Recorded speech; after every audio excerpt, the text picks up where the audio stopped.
As far as the chaos we find ourselves in these days, it's difficult to say which side pulled the trigger first. Erusia deployed an automatic intercept system with drones. Osea implemented long-range attacks to bypass them. So Erusia decided to sabotage Osea's communications and navigation technology. Erusia couldn't launch a satellite themselves, but they were still able to hack the software of the Osean transmission and navigation systems. Before Osea even noticed, half of their satellites were hijacked. That's when things got ugly. In an attempt to knock out each other's capabilities, both forces launched fighters loaded with anti-satellite missiles at the same time. Only military satellites were targeted. However, their destruction created a debris field in orbit, which wiped out scores of other satellites, both private and government-owned. What kept the world relatively sane up to that point had been free-flowing data and information. But now, those were gone. All that remained was chaos and confusion. Government and civilian broadcasts and transmissions were cut off. The flow of information had ceased. Forces on both sides of the conflict now found themselves unable to communicate with their superiors.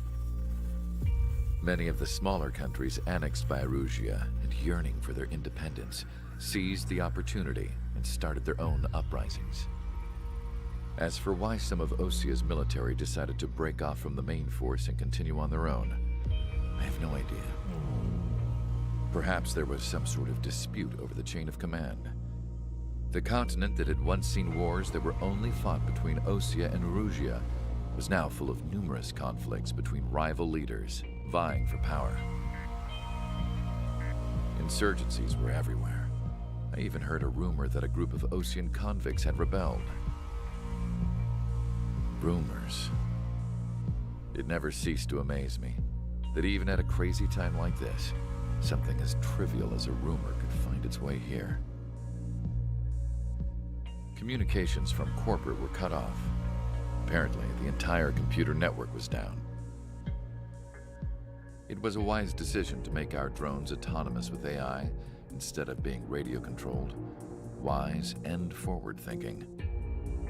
Even with their GPS offline, they can still use their sensors to navigate as long as they're working properly.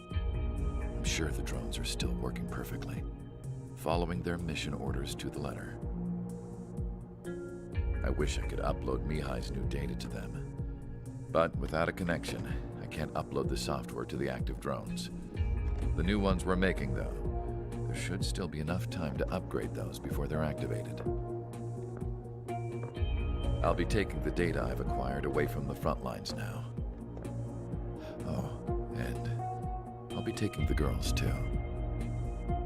I told my assistant Masa it was time to get Mihai's granddaughters ready to leave here. She's not much older than the girls, but she has a way about her, and I'm sure she won't have any trouble with them. I saw a plane flying off in the distance. I imagine it was looking for a safer place. The plane had a rose emblem on it.